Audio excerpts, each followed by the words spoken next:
வேளம் இளைஞனாகிய எல்லாம் வல்ல ஸ்ரீ கனகாசலமூர்த்தி பெருமானுடைய திருவருளினால் வெளிவந்து கொண்டிருக்கும் இந்த ஞானச்சாரலில் என்னுடைய ஜோதிட அனுபவங்களில் சாதாரணமான ஜோதிட கணக்கீடுகளை தாண்டி இறைவனுடைய அருளால் நான் கூறிய செய்திகளில் சிலவற்றை உங்களோடு பகிர்ந்து வருகிறேன்.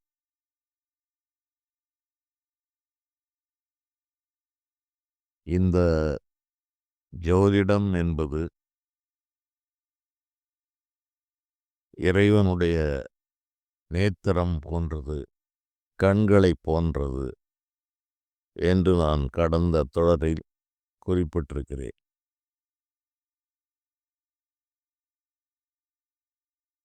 இந்த கலை முழுக்க முழுக்க இறைவனுடைய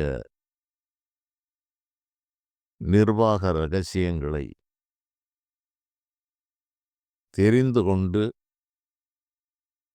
வாழ்க்கையின் சிரமங்களை, சில விஷயங்களை குறைத்து கொள்ளலாம் என்ற அடிப்படையில் இறைவனால் இந்த உலகங்களுக்கு, மண்ணுலகத்திற்கும் விண்ணுலகத்திற்கும், இந்த பூத ஆகாயம் என்று சொல்கிற இந்த பூத அண்டத்தில் இருக்கிற அனைவருக்கும் இந்த கிரகங்களால் தாக்கங்கள் ஏற்படுகிறது.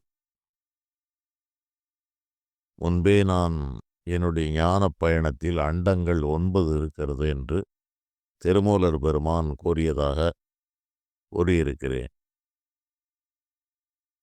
அதிலே இந்த உலகமும் நவக்கிரகங்களும் இன்னும் பலவிதமான பல கோடி நட்சத்திரங்கள் அனைத்துமே இந்த பூத அண்டத்தோடு முடிந்து விடுகிறது. அதற்கு மேல் யோகாண்டம், போகாண்டம், முத்தாண்டம், தாகாண்டம் என்றெல்லாம் பல அண்டங்கள் அதில் குறிப்பிடப்படுகிறது. அவையெல்லாம் என்ன அடிப்படை என்றால், ஆசைகளும் மோகங்களும் தீராதவர்கள் இந்த மோக அண்டத்தில் சென்று இளைப்பாறுகிறார்கள். மீண்டும் அந்த விட்டுப்போன ஆசைகளை அனுபவிப்பதற்கு மண்ணுக்கு வருகிறார்கள். ஜீவன் முக்தி பெற்றவர்கள் அல்லது முக்தி மார்க்கத்திலே பலகாலம் சென்றவர்கள் சென்று இளைப்பாறுகிற அண்டங்கள் முத்தாண்டம் என்று சொல்லப்படுகிறது. தாகாண்டம் என்பது நிறைவேறாத பல ஆசைகளோடு சாமானியமாக இறந்து போகின்றவர்கள் அங்கு தங்கக்கூடிய ஒரு அண்டமாக அதுவும் கூறப்படுகிறது. அதனால் இந்த பூத அண்டத்தில் இருக்கிற அனைவரும் இந்த நவகோள்களுடைய பிடியில்தான் வாழ்ந்தாக வேண்டிய ஒரு கட்டாயம். இதில் தப்புவதற்கு வழிகள் மிக மிக குறைவு. அதனால் புராணங்களிலே பல சம்பவங்களை விதியை வெல்லுதல் கடினம் என்று பல விஷயங்களை கூறியிருப்பார்கள். வினைப்பயனை வெல்லுதற்கு வேதம் முதலாய் அனைத்தாய நூல்களிலும் இல்லை. நினைப்பதென கண்ணுறுவதல்லால் மெய் விண்ணுறுவார்க்கு இல்லை விதி என்று அவை பிராட்டியார் கூறுகிறார். இந்த வினைப்பயனை வெல்லுவதற்கு 4 வேதங்களிலும் எந்த உபாயங்களும், வேதங்கள் தவிர பல நூல்களையும் அவர் குறிப்பிடுகிறார். வேதம் முதல் அனைத்தாய நூல்களிலும் இல்லை. விதியை வெல்ல முடியாது என்றுதான் இருக்கிறது. ஆனால் நினைப்பதென கண்ணுறுவதல்லால் மெய் விண்ணுறுவார்க்கு இல்லை விதி இறைவனுடைய பரிபூரணமான அந்த அருளை பெற்று அந்த இறைவனுடைய சிறுவடி நிழலிலே வாழ்ந்து கொண்டிருக்கிற உடலை விட்டுவிட்ட பல ஞான புருஷர்கள் என்ன நினைக்கிறார்களோ அதுவே நடைபெறும். அவர்களுக்கு விதி இல்லை என்று இதில் உள்ள 2 நிலைகளையும் அவர்கள் கூறுகிறார்கள். அநேக விஷயங்கள் விதிக்கு உட்பட்டதாகவே இருக்கிறது என்பதற்காகவும் பல பாடல்கள் கூறப்பட்டிருக்கிறது. அன்று முடிசூடுவதிருக்க ரகுராமன் வனம் சென்றதென்ன, அண்டரெல்லாம் அமுதம் உண்டிட பரமனுக்கு ஆலம் வாய்த்ததென்ன, வென்றி வரு தேவர்கள் சிறை மீட்ட நீ களவில் வேடிச்சியை மணந்ததென்ன, என்றும் ஒரு பொய் சொல்லா மன்னவன் விலைப்பட்டதென்ன காண், வல்லமையினால் எண்ணத்தினால் ஒன்றும் வாராது, எல்லாம் பரமசிவன் எத்தனப்படி முடியுமாம், மன்றில் விளையாடு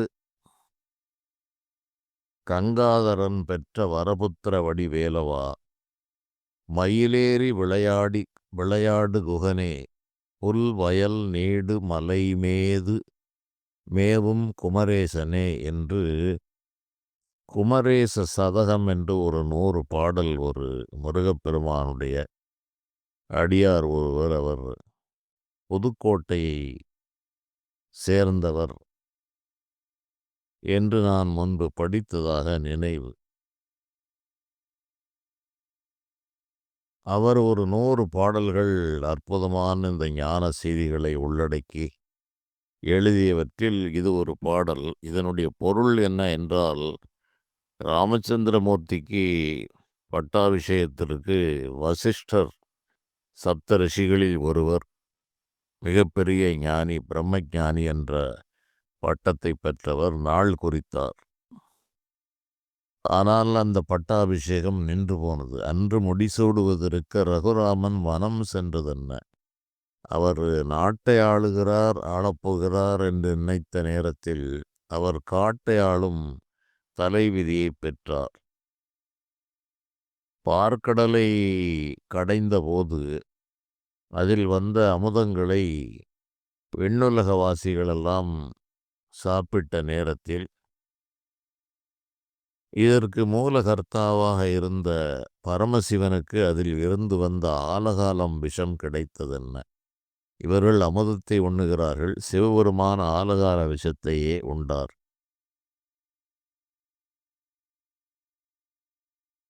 வென்றி வரு தேவர்கள் சிறை மீட்ட நீ, தேவர்களை சிறை மீட்டு சூரபன்மனிடமிருந்து விடுதலை வாங்கி கொடுத்து இந்திரனுடைய மகன் ஜெயந்தன் முதலான அவர்களுக்கும் விடுதலை தந்து, இந்திரனும் சிறைப்பட்டதால் இந்திராணியினுடைய திருமாங்கல்யத்தை முருகப்பெருமான் காத்தருளினார் என்று அருணகிரி பெருமான் பல இடங்களிலே கூறுவார். இந்திராணி மங்கல்ய தந்து ரக்ஷாபரண கிருபாகர ஞானாகர ஸ்வரபாஸ்கரனே என்று திருப்புகழ் கூறுகிறது. இப்படியெல்லாம் செய்த அந்த முருகப்பெருமான் வள்ளி நாச்சியாரை மணம் புரிவதற்காக மாறு வேடங்களை அணிந்து வேடுவன் போலவும் வயோதிகன் போலவும் சென்று களவில் வேடிச்சியை மணந்ததென்ன. மற்றவர்களுக்கு சுலபமாக செய்த அந்த இறைவன் தன்னுடைய காரியத்திற்கு இவ்வளவு சிரமப்பட்டது என்ன? இவையெல்லாம் ஒரு ஓமேயங்களாக அந்த ஞானிகளால் சொல்லப்பட்டது. என்றும் ஒரு பொய் சொல்லா மன்னவன் விலைப்பட்டதென்னகாள். சத்தியம் என்ற சொல்லுக்கே, உண்மை என்ற சொல்லுக்கே இலக்கணமாக திகழ்ந்த ஹரிச்சந்திர மகாராஜா, காசி தேசத்து ராஜன், அவர் தன்னைத்தானே மனைவியையும் விற்றார், மகனையும் விற்றார், தானே அடிமையாக விலைப்பட்டு போனார். அதனால் இந்த உலகத்தில் வல்லமையினால், எண்ணத்தினால் ஒன்றும் வாராது. வல்லமை படைத்திருக்கிறோம். நம்முடைய எண்ணத்தில் அனைத்தையும் சாதித்து விடலாம். இந்த மண்ணுலகத்தின் அனைத்து அசைவுகளும் நம்முடைய கையிலே இருக்கிறது என்றெல்லாம் எண்ணி மயங்கி விடாதீர்கள். நீங்களெல்லாம் சூத்திரக் கயிற்றிலே கட்டப்பட்டு ஆடுகிற பொம்மைகள். ஆகவே அனைத்தும் பரமசிவன் எத்தனப்படி முடியுமாம். பரமசிவன் என்ன நினைக்கிறாரோ, என்ன விதித்திருக்கிறாரோ அதன்படிதான் நடக்குமே தவிர, மனிதர்கள் தங்கள் விருப்பப்படி எதையும் நடத்திவிட முடியாது என்று மன்றில் நடனமிடு கங்காதரன் பெற்ற வரபுத்திர வடிவேலவா, மயிலேறி விளையாடு குகனே, புல்வயல் நீடு மலைமேவு குமரேசனே என்று ஒரு அற்புதமான பாடல். இப்படி இந்த விதியையும் மதியையும் ஒப்பிட்டு பல பாடல்கள் கூறியிருக்கிறது. இவையெல்லாம் இந்த மானிட வாழ்க்கையில் இறைவன் வைத்திருக்கிற மர்ம முடிச்சுகள் அதிகம். இந்த முடிச்சுகள் ஒவ்வொன்றும் ஒவ்வொரு காலத்திலே அவிழ்ந்து கொண்டே இருக்கும். மனிதர்களுடைய கண் பார்வை, மனதினுடைய அடுக்கு, நீண்ட பிறவிகளில் அவர்கள் பெற்ற அனுபவம், இவையெல்லாம் பிறருக்கு பயன்படுகிறது.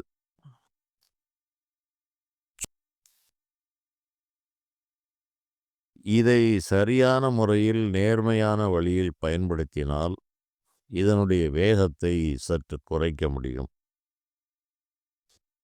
இந்த மயக்க மருந்தை கொடுத்து அறுவை சிகிச்சை செய்வது போல சில காரியங்கள் நடக்கிறது. அந்த அறுக்கிற வேலை நடக்கிறது, இரத்தம் வருகிறது, அனைத்துமே நடக்கிறது. ஆனால் அந்த நோயாளி எதையும் உணராமல் இருக்கிறார். அதுவே மயக்க மருந்து கொடுக்காமல் ஒரு சாதாரணமான ஒரு சின்ன காயம், அதை சரி செய்ய வேண்டுமென்றால் அந்த வலி உணர்வோடு அந்த வேலை செய்யப்படுவது உண்டு பல காலங்களுக்கு முன்னால். சின்ன கிராமங்களிலே இந்த லோக்கல் அனஸ்தீசியா என்றெல்லாம் இருக்காது. பல விஷயங்களை நானே பார்த்திருக்கிறேன்.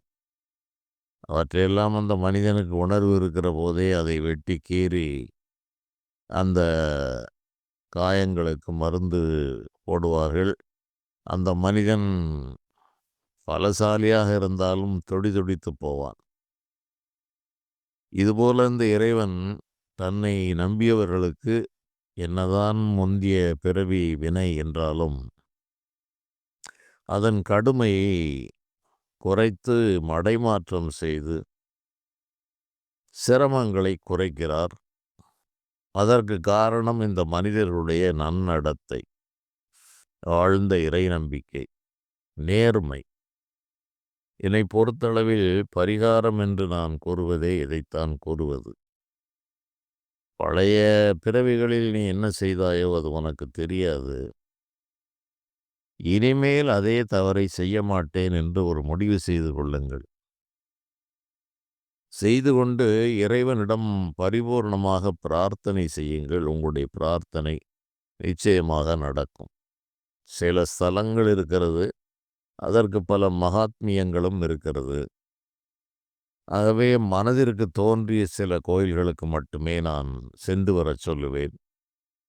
அதிக செலவுகள் வைக்கிற பரிகாரங்களை நான் கூறுவதில்லை. பலர் அதற்கு கணக்கில்லாத செலவுகள் பிடிக்கிற பரிகாரங்கள், நெடுந்தொலைவுள்ள ஊர்கள், இவற்றிற்கு சென்றுதான் நீங்கள் செய்ய வேண்டும். அங்கு போனால்தான் உங்களுக்கு இந்த வேலை நடக்கும் என்றெல்லாம் பலர் கூறி வருவதை நம்மால் பார்க்க முடிகிறது. என்னை பொறுத்தளவில் அந்த வருகிற நபர்களுக்கு, மனிதர்களுக்கு ஓரளவு மிக மிக எளிமையாக சில கோயில்கள், அவர்கள் இருக்கிற பகுதியில் எந்த கோயில் இருக்கிறதோ, பல தமிழ்நாடு தவிர பல இடங்களில் இருந்தும் எனக்கு முகம் தெரியாத நபர்கள் ஜாதகங்களை அனுப்புவது உண்டு. தற்போது அநேகமாக எல்லாவற்றையும் மிக குறைத்திருக்கிற ஒரு காலம். அவ்வாறு பல முகந்தெரியாத நபர்கள் நாடு முழுவதும் இருந்து என்னோடு தொடர்பில் இருந்தவர்கள் உண்டு. அவர்களுக்கு அவர்கள் இருக்கிற பகுதியிலே ஏதேனும் ஒரு கோயிலை சொல்லி, மிக எளிமையான ஒரு சில வழிபாடுகளை சொல்லி அந்த செயலை அவர்கள் வென்றிருக்கிறார்கள். அந்த இறைவன் அவர்களுக்கு அருளும் செய்திருக்கிறார். ஒரு வேண்டிய ஒரு நபர், அவருடைய உறவினர் பெண்ணுக்கு குழந்தை இல்லை என்று வெகு காலங்களுக்கு முன்னால் அந்த ஜாதகம் என்னிடம் வந்தது. ஜாதகத்தை கொண்டு வந்தவர் அவர்களுக்கு அந்த பெண்ணையும் எனக்கு தெரியாது, அந்த ஆணையும் தெரியாது. உறவினர் மூலமாக வந்த ஜாதகத்தை பார்த்தேன். ஆண்டுகள் 10 ஆண்டுகளாக அவர்களுக்கு குழந்தை இல்லை. நிறைய வைத்தியமெல்லாம் செய்து பார்த்து விட்டார்கள். ஒரு பயனும் இல்லை. இந்த நிலையில் இவர்கள் இந்த ஜாதகத்தை கொடுத்தார்கள். அவர்கள் இருந்தது இந்த திண்டுக்கல் அந்த பகுதியிலே என்று எனக்கு நினைவில் இருக்கிறது. அப்போது நான் சில வழிமுறைகளை கூறி, நவரத்தினங்களிலே ஒரு குறிப்பிட்ட ரத்தினத்தை அவர்களுக்கு அணிந்து கொள்ளுமாறு அந்த ஆணுக்கும் பெண்ணுக்கும் சொல்லிவிட்டு, பழனியிலே சென்று ஒரு குறிப்பிட்ட நாளிலே பிரார்த்தனை செய்யுங்கள் என்று நான் கூறினேன். அவர்கள் அதை அக்கறையோடு செய்தார்கள். அந்த பெண் என்னோடு தொலைபேசியில் பேசினார். அவர் பேசுகின்ற போதே அந்த குழந்தை இல்லாத ஒரு தவிப்பை என்னால் உணர முடிந்தது. ச எப்படி செய்ய வேண்டும் என்று சில சந்தேகங்களை கேட்டதால், இந்த இப்படி செய்யுங்கள். வேறு ஒன்றும் சொல்லவில்லை. இந்த நவரத்தினங்களிலே ஒரு குறிப்பிட்ட 2 ரத்தினங்களை அணியுங்கள். உள்ளூரிலே சில கோயிலிலே வழிபாடு செய்யுங்கள். பழனிக்கு மட்டும் ஒரு முறை போய், இரவிலே முதல் நாள் தங்கி, மறுநாள் சில வழிபாடுகளை, பிரார்த்தனைகளை செய்து வரும்படித்தான் நான் சொல்லியிருந்தேன். அதன்படி செய்தார்கள். அதற்கு முன்பு அவர்கள் மருத்துவ சிகிச்சைகள் எல்லாம் எடுத்து, அது தோல்வியில் தான் முடிந்தது. நம்பிக்கை இழந்த நிலையில் வந்த இந்த மனிதர்களுக்கு கூறிய எளிய பரிகாரம். அதை செய்து பிரார்த்தனை செய்து ஒரு 2, 3 மாதங்களிலே அந்த பெண் கர்ப்பமடைந்தார். அந்த தகவலும் எனக்கு வந்தது. காலங்கள் கடந்து ஒரு அழகான ஆண் குழந்தையை பெற்றார். அதையும் எனக்கு தகவல் கூறப்பட்டது. அதன் தொடர்ச்சியாக மீண்டும் ஒரு குழந்தை பிறந்தது என்று பின்னால் தெரிந்து கொண்டேன். இவையெல்லாம் ஜாதகத்தை பார்த்திருக்கிறேன். அந்த ஜாதகம் சரியா தவறா என்றெல்லாம் ஆய்வதற்கு பல காரணங்கள் உண்டு. அவற்றை நான் செய்யவில்லை. பொதுவாக நான் ஒரு நிலையில் சாமானியமாக இருந்தால், பல ஜாதகங்கள் தவறுதலாக கணிக்கப்பட்டிருப்பதை நான் பார்த்திருக்கிறேன். அந்த நேர வித்தியாசம், கால வித்தியாசங்கள், இவர்கள் சொன்னது ஒன்று, அவர்கள் கணித்தது ஒன்று என்று பல ஜாதகங்களிலே தவறுகள் மிகுதியாக காணப்படுகிறது. லக்கணத்திலேயே மாற்றங்கள் வந்துவிடுகிறது. ஆகவே பலன்கள் எல்லாம் நிச்சயமாக சொல்ல முடியாது. ஆனால் அவற்றையெல்லாம் நான் பார்க்கவில்லை. வந்தது அந்த நேரத்திலே இறைவன் என்ன மனதிலே உதிக்கச் செய்கிறாரோ, அதை சொல்லுவதுதான். இதற்கெல்லாம் ஆயிரக்கணக்கில், லட்சக்கணக்கில் பணம் எதுவுமே செலவே அவர்களுக்கு இல்லை. கோயிலுக்கு சென்றார்கள், வழிபாடு செய்தார்கள். அதே கோயிலுக்கு அவர்கள் பலமுறை சென்றிருக்கத்தான் செய்கிறார்கள். இதுதான் இதிலே வேடிக்கை. அதில் எனக்கு வேண்டிய ஒரு நபர் அடிக்கடி கூறுவார், ஐயா, கோயில் அங்குதான் இருக்கிறது. யார் வேண்டுமானாலும் போகலாம். ஆனால் அவர்களும் பலமுறை போய்த்தான் வருகிறார்கள். நீங்கள் சொல்லி அந்த கோயிலுக்கு போன பிறகு அவர்களுக்கு அந்த வேலை நடக்கிறது. இதனுடைய அ ரகசியம் என்ன என்று கேட்டார். அப்போது நான் கூறினேன், "அப்பா, கோயில் அங்குதான் இருக்கிறது. குளங்களும் அங்குதான் இருக்கிறது. ஒரு பெரிய அரசனிடம், ஒரு அமைச்சரிடம் ஒரு வேலை நடக்க வேண்டும் என்றால், முன்னும் பின்னும் தெரியாமல் போய் ஏதோ சொன்னால், சந்திக்க வேண்டிய சந்தர்ப்பம் வந்து கொடுத்தால், அந்த மனுக்கள் முழுமையாக பரிசீலிக்கப்படும் என்று கூற முடியாது. அதே நேரத்தில் அந்த அரசருக்கோ, அந்த அமைச்சருக்கோ நெருக்கமான ஒரு நபரிடமிருந்து ஒரு சிபாரிசு வந்தால், அவை உடனடியாக பரிசீலிக்கப்படுகிறது.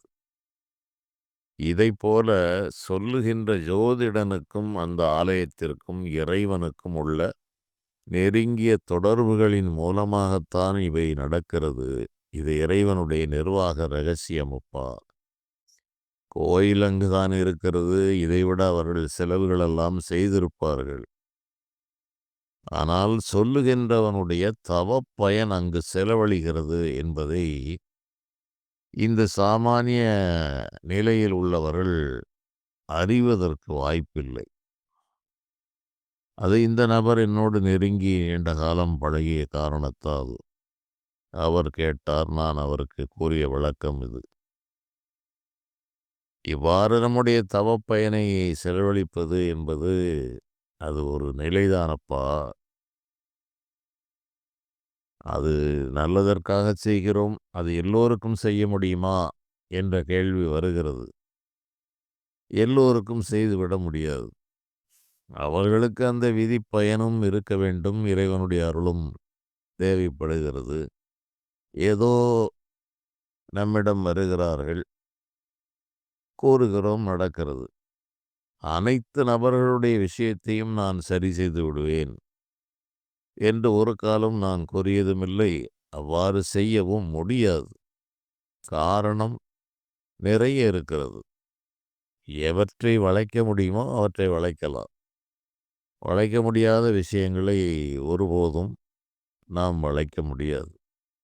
சில விஷயங்கள் ஒருபோதும் யாராலும் சொன்னாலும் தடுத்து நிறுத்தவே முடியாது என்று பல சம்பவங்கள் நான் பார்த்திருக்கிறேன். சொல்லாமல் விட்டுவிடுவது என்ற ஒரு நிலை இறைவனுக்கு வைக்கவில்லை. நான் சொல்வதை சொல்லியிருப்பேன். அதை மீறி அவர்கள் செயல்படுவார்கள். அந்த விதி அந்த வேலையை செய்துவிடும். அதனால்தான் வினைப்பயனை வெல்லுதற்கு வேதம் முதலாகிய அனைத்தாய நூல்களிலும் இல்லை என்று அவை பிராட்டியார் கூறினார். நெடுங்காலத்திற்கு முன்பாக எனக்கு வேண்டிய ஒருவர் ஒரு ஜாதகத்தை கொண்டு வந்தார். இரண்டும் நெருங்கிய உறவிலேயே தான் அந்த திருமணம். பொருத்தம் பார்ப்பதற்கு என்று கொடுக்கவில்லை. திருமண முகூர்த்தம் வைக்க வேண்டும் என்று வெளியூரிலிருந்து வந்திருந்தார். அப்போது நான் கேட்டேன். அப்போ அவர் சொன்னார், பையனும் பெண்ணும் நெருங்கிய சொந்தக்காரர்கள்தான். ஆகவே முகூர்த்தத்தை குறிக்க வேண்டும் என்றார். ஜாதகம் எல்லாம் பார்த்தீர்களா என்றால், எல்லாம் சொந்தம் என்பதால் பெரிதாக பார்க்கவில்லை. ஒரு மேலோட்டமாக பார்த்ததில் செய்யலாம் என்று சொல்லிவிட்டார்கள் என்று கூறினார். இருந்தாலும் நீங்கள் அதை ஒரு பார்வை பார்த்து விடுங்கள் என்றார். நான் சொன்னேன், ஐயா, நான் பார்த்தால் அதில் உள்ள குறை நிறைகளை நான் சொல்லித்தான் ஆக வேண்டும்.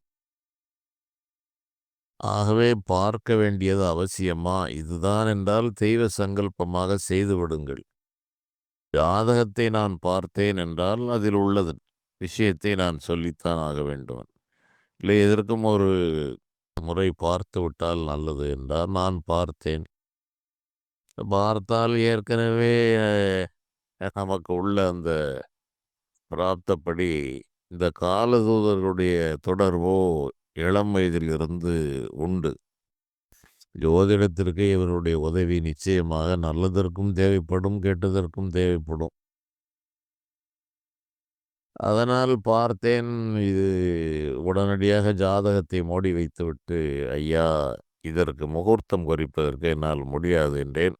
அவர் மிக மனம் கலங்கிப் போனார். அதாவது கண்களிலே கண்ணீர் நிறைந்து விட்டது. காரணம், என்னை நெடுங்காலமாக அறிந்தவர்கள். குறிக்க முடியாது என்று சொன்னவுடன் அவர் மனம் கலங்கி நின்றார். ஏன் என்று விளக்கம் கேட்டார். இந்த பெண்ணுக்கு இந்த பையனுக்கும் திருமணம் செய்தால் 2 ஆண்டுகள் தான் இந்த பெண் உயிரோடு இருக்கும். இதனுடைய ஆயுள் முடிந்துவிடும் என்று கூறினேன். அவர் முகூர்த்தம் எப்படியாவது, இல்லை, இல்லை, வாய்ப்பே இல்லை. 2 ஆண்டுகளில் அது உறுதியாக போய்விடும். இதற்கு நான் முகூர்த்தம் குறித்துக் கொடுப்பதற்கு வாய்ப்பில்லை. தயை கூர்ந்து நீங்கள் சென்று வரலாம் என்று நான் கூறிவிட்டேன்.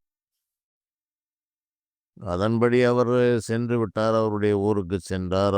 உறவினர்கள் எல்லாம் கூறியிருக்கிறார். ஆனாலும் இவர்கள் இந்த சொந்த பந்தம் விட்டு போய்விடக்கூடாது என்று இந்த திருமணத்தை நடத்திவிட்டார்கள். சரியாக 2 வருடம் போயிற்று. அந்த பெண்ணுக்கு சில நாள்கள் ஏதோ காய்ச்சல். அவ்வளவுதான், பெரிய நோய் என்றெல்லாம் கூற முடியாது. காலம் கடந்து எனக்கு இந்த செய்தி வந்தது. அந்த பெண் அந்த ஓரிரு நாள் அந்த ஜுரத்திலே உயிரை விட்டாள். அப்போது அந்த இறப்பு நிகழ்ச்சியில் இந்த விஷயங்கள் பரவலாக பேசப்பட்டது. இப்படி அவரிடம் போய் ஜாதகத்தை பார்த்தோம், அன்றே சொன்னார், நாம் தான் கேட்காமல் செய்துவிட்டோம் என்று அங்கிருந்த அனைவரும், பெரும்பாலான நபர்கள் எனக்கு தெரிந்தவர்கள் என்ற காரணத்தால் அந்த சம்பவம் பேசப்பட்டு காலம் கடந்து எனக்கு அந்த செய்தி வந்து சேர்ந்தது. இப்படி நாம் என்னதான் கூறி தடுத்தாலும் அந்த சம்பவங்கள் அதை மீறி அவர்களுடைய மனதில் இருந்து அந்த நிகழ்ச்சி நடக்கத்தான் செய்கிறது. இறைவனுடைய அருள் நம்மை சொல்ல வைக்கிறது, அவ்வளவுதான். அதை அனைவரும் கேட்டு விடுவார்கள் என்று நான் எண்ணியதில்லை. என்னுடைய அனுபவம் அப்படி இல்லை. அதை மீறி அவர்கள் செய்வார்கள். பலரிடம் சென்று கேட்பார்கள். அவர் ஒரு வழியை காட்டுவார். அதன் பிறகு நாம் சொன்னதுதான் அங்கு நடந்திருக்கும். அதன் பிறகு வருவார்கள். இப்படியெல்லாம் பல சம்பவங்கள்.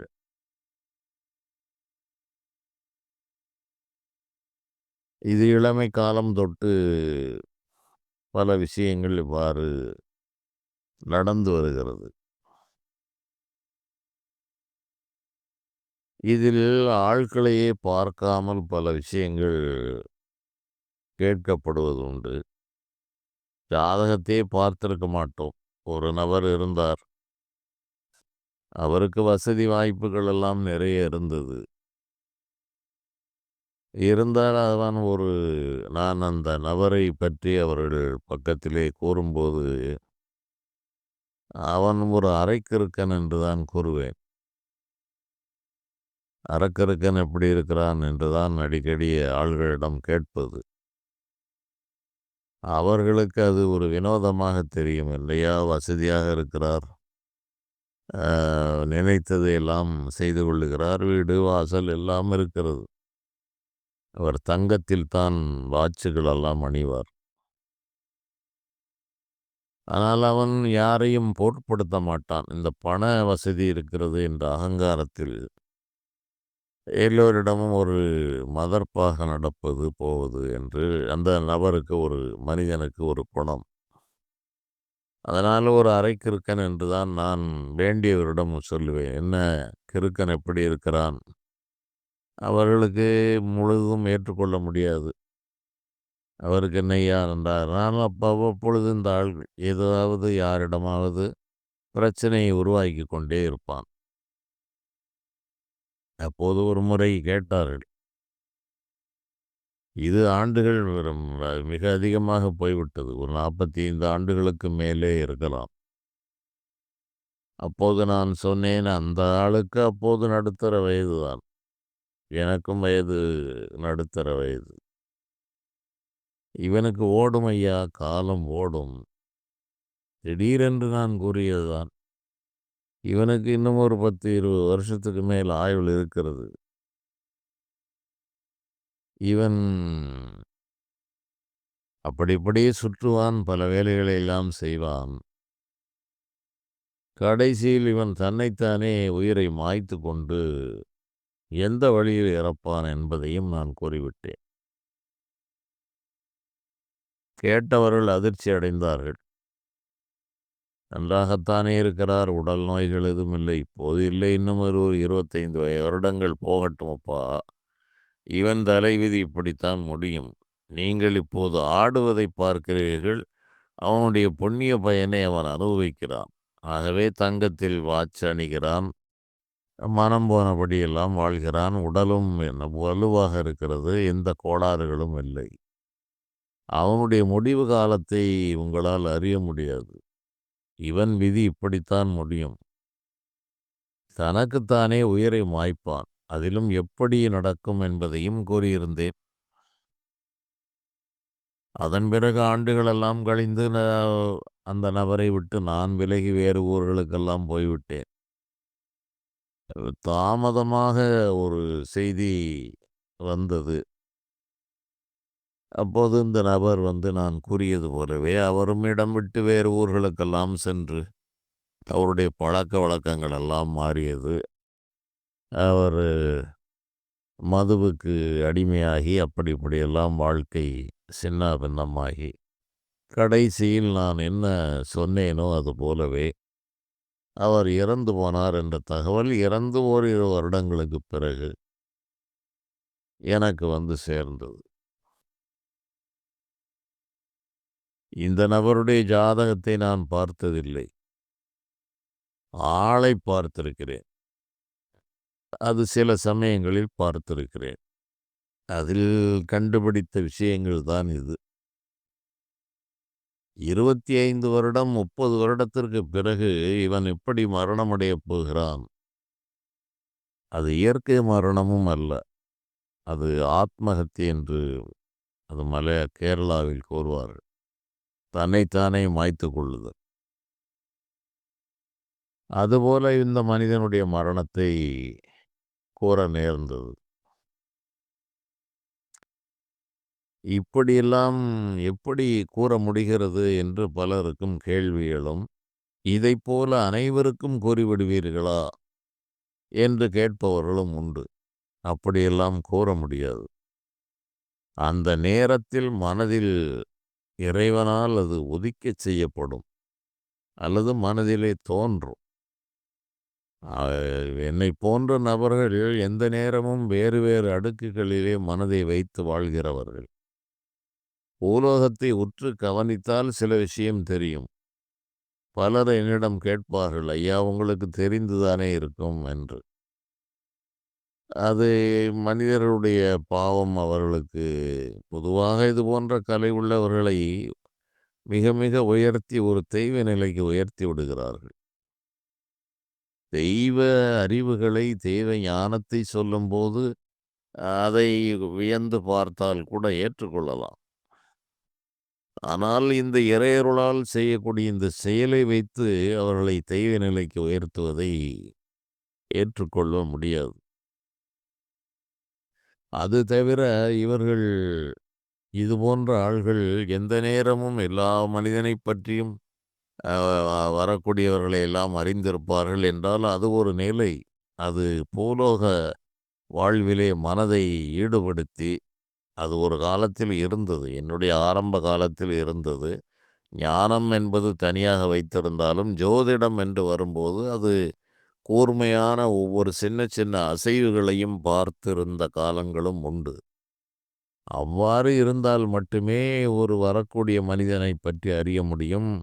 ஏன் வந்திருக்கிறான், என்ன ஏது என்பதெல்லாம். அதை தாண்டி இருக்கிற ஒரு ஞானம் பெற்ற ஒரு மனிதன் உலக நன்மைக்காக ஜோதிடத்தை சொல்லும்போது அந்த நேரத்திலே கீழே இறங்கி வந்து பார்த்து சொல்லுவது. அதன் பிறகு இந்த மனிதனுடைய மனோநிலை வேறு அடுக்குக்கு போய்விடுகிறது. என்னுடைய அனுபவம் அப்படித்தான் இருந்தது.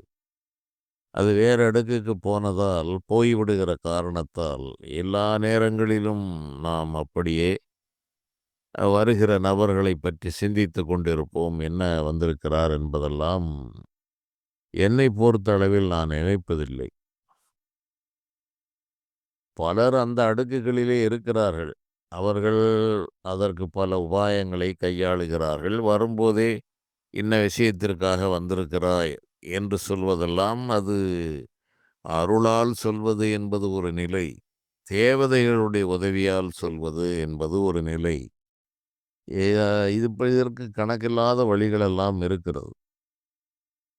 என்னைப் பொறுத்தளவில் ஏதோ இறையருளால் கூறியவை தானே தவிர, மன அடுக்குகள் உயர்ந்த நிலைக்கு போய்விட்டால், அப்போதும் கூறியதெல்லாம் நடக்கும். "சொன்ன சொல்லெல்லாம் பலித்ததடி சோர்வறவே" என்று சித்தர்கள் கூறுகிறார்கள். "யான் உரைக்கும் வார்த்தையெல்லாம் நாயகன் தன் வார்த்தையென நம்புமினோ நமரங்காள்" என்று திருஞான சம்பந்தப் பெருமான், நான் கூறுகிறேன் என்று நீங்கள் நினைக்க வேண்டாம். நாயகன் தன் வார்த்தை, நாயகனாகிய இறைவனுடைய வார்த்தை என்று நம்புமினோ நவரங்காள் என்று கூறுவார். இதை நம்புங்கள், நான் சொல்லவில்லை, இறைவன் தான் சொல்கிறார் என் மூலமாக. ஆகவே நீங்கள் இதை நம்பலாம் என்று கூறுவார். அதைப்போல பல ஒரு ஞானம் பெற்ற நபர்களை இறைவன் ஒரு கருவியாகப் பயன்படுத்தி பல காரியங்களை செய்கிறார். அதை சொல்லிவிட்டு மறந்து விடுவேன். என்னைப் பொறுத்தளவில் எந்த செயலுக்கும் எனக்கு அதை நான் பொறுப்பாளனாக எண்ணுவதில்லை. அதனுடைய நன்மை தீமை பலன்களை எல்லாம் இறைவனுக்கே விட்டு விடுவது. நாம் ஒரு கருவி ஏதோ சொன்னோம், நடந்தது, அவ்வளவுதான். இவற்றையெல்லாம் பிற்காலத்தில் பலர் பலவிதமான வினோதங்கள் நடந்தது, இவற்றையெல்லாம் நூலாக வெளியிடுங்கள் என்று கூறிய காரணத்தால் நான் அதை சரி, இது இப்படியும் ஒரு கலை இருக்கிறது, இப்படியும் கூற முடியும் என்பதற்காக நான் நூல் எழுதினேன் என்பதை கடந்த பதிவுகளிலே நான் கூறியிருப்பேன். அதில் சில சில விஷயங்கள் அவ்வாறு எழுதும்போது தோன்றுவதைத்தான் எழுதுவது. அதற்கென்று ஒரு திட்டமிடுவதும் எனக்கு கிடையாது. எந்த புத்தகங்களையும் துணை கொள்ளுவதும் இல்லை. நூல் எழுதுவது என்று நான் ஆரம்பித்தால் எழுதிக் கொண்டே செல்லுவேன். அது கைவலிப்பதால் நிறுத்துவதைத் தவிர, அது விஷயங்கள் வந்து கொண்டே இருக்கும். அது இறைவனுடைய அருளால் தங்கு தடையில்லாமல் வரும். வருகிற வேகத்திற்கு என்னால் எழுத முடியாது. ஒரு 4, 5 பக்கங்கள் எழுதிவிட்டு கை வலியால் நிறுத்துவதுதான். அது விஷயங்கள் நம்மளை அறியாமல் அது தொடர்ந்து வந்து கொண்டே இருக்கும். அதைப்போல இந்த ஜோதிடத்திலே பல நூதனமான கணிப்புகள் எல்லாம் திருமணத்திலும் நடந்திருக்கிறது. வேலை வாய்ப்புகள் அது கணக்கில்லாமல் இருக்கிறது. நான் என்னென்ன சொன்னேன் என்பது அனைத்தையும் என்னால் நினைவில் வைத்து கூற முடியவில்லை. நினைவில் இருப்பவற்றை கூறுகிறேன். ஒரு இளைஞன், அவன் ஒரு கடினமான உத்தியோகத்திற்காக முயன்று கொண்டிருக்கிறான். அவனுக்கு திடீரென்று வலிப்பு நோய் வந்தது என்று அவனுடைய பெற்றோர்கள் வந்தார்கள். வயது இந்த வேலைக்கு முயற்சி செய்கிறான். ஆனால் அவனுக்கு வலிப்பு நோய் வருகிறது என்றார்கள். இப்படி நோயெல்லாம் எதற்கு வருகிறது என்பதெல்லாம் அதற்கு ஜோதிடத்திலே அ பல காரணங்கள் கூறப்பட்டிருக்கிறது. இந்த அபஸ்மாரம் என்ற இந்த வலிப்பு நோய், மனநோய், இவையெல்லாம் என்னென்ன காரியங்கள் பூர்வ ஜென்மத்தில் செய்த பாவச் செயல்களால் இவர்களுக்கு இது போன்ற நோய்கள் வருகிறது என்று அதற்கான பட்டியலே தனியாக இருக்கிறது. ரோகாத்தியாயம் என்று. என்னென்ன செயல்களை, பாதகச் செயல்களை செய்தால் என்னென்ன அங்கங்களிலே பிணிகள் ஏற்படும். அதற்கு சரி என்று அந்த நேரத்தில் தோன்றியது ஏதோ ஒரு சின்ன நவரத்தின கற்கள். அதிலே பல கேலி கிண்டல்களெல்லாம் இருக்கிறது. இந்த கற்களை எல்லாம் போட்டவுடன் எல்லாம் சரியாகி விடுமா என்று கேள்வி அன்றும் இன்றும் இருக்கிறது. அனைத்திலும் உண்மைகளும் இருக்கிறது. குணம் நாடி குற்றம் நாடி அவற்றுள் மிகை நாடி மிக்க கொளல் என்று வள்ளுவர் பெருமான் கூறினார். எல்லாவற்றையும் எல்லாவற்றிலும் குணமும் இருக்கும், குற்றமும் இருக்கும். அதில் மிகை நாடி தக்கபடி அதை செய்தால் அது நமக்கு பயன் தரும். ஒரே அதை நவநர்த்தன கற்களை கணக்கில்லாமல் வைத்து விற்று கொண்டிருக்கிற வியாபாரிக்கு அது பலன் கொடுக்குமா என்றால் அது கொடுக்காது. அதற்கான ஒரு தவப்பயன் அந்த நபருக்கு இருக்க வேண்டும். சொல்பவனுக்கு அருள் சக்தி இருக்க வேண்டும். அனைத்தும் இணைந்துதான் இவையெல்லாம் செயல்படும். அது வெகு விலை அதிகமாகவும் கிடைக்கிறது. நான் அந்த செலவுகளை பெரும்பாலும் வைப்பதில்லை. ஒரு சாதாரணமாக ஒரே ஒரு இதை போடு வலிப்பு நோய் போய்விடும் என்று சொன்னேன். அது நவக்க அந்த கல்லால் போயிற்றா? சொன்ன வார்த்தையை முருகப்பெருமான் நிறைவேற்றியதால் போயிற்று. அதுதான் உண்மை. அது தோன்ற வேண்டும். அவனுக்கு விதி இருந்தது. ஆகவே சிறிது காலத்தில் அந்த நோய் மறைந்தது. அவன் ஒரு கடுமையான ஒரு பயிற்சி நிறைந்த ஒரு வேலைக்கு முயற்சி செய்தவன். மீண்டும் அதை இந்த நோய் இருந்தால் அதற்கு வழியே இல்லை. பிறகு மீண்டும் அதற்கான முயற்சிகளை செய்தான். நோய் மறைந்த காரணத்தால் அதே துறையில் இன்று பல ஆண்டுகள் போய்விட்டது. அவன் கல்யாணமெல்லாம் ஆகி குழந்தை குட்டிகளோடு இருக்கிறான். அதே துறையிலே வேலை செய்கிறான்.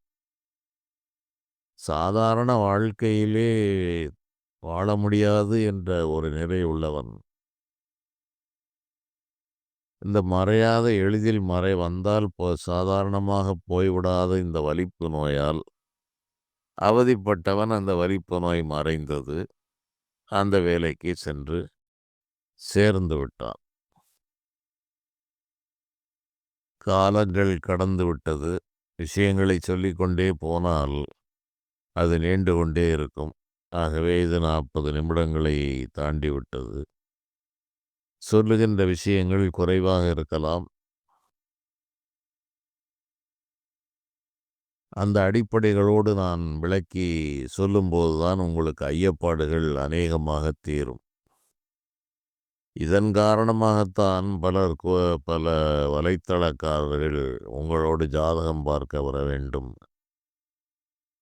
அப்போது நான் கூறியது, ஐயா, ஒரு சாதாரணமாக என்னிடம் வந்தவர்களெல்லாம் உண்டு, நான் பார்த்திருக்கிறேன். அரசன் முதல் ஆண்டி வரை உள்ள நபர்களுக்கெல்லாம் நான் ஜாதகம் பார்த்து சொன்னது உண்டு. முகம் தெரியாத ஆட்களை போகிற போக்கிலே அவன் தலைவிதியை சொல்லிக் கொண்டு போன காலமும் இருக்கிறது.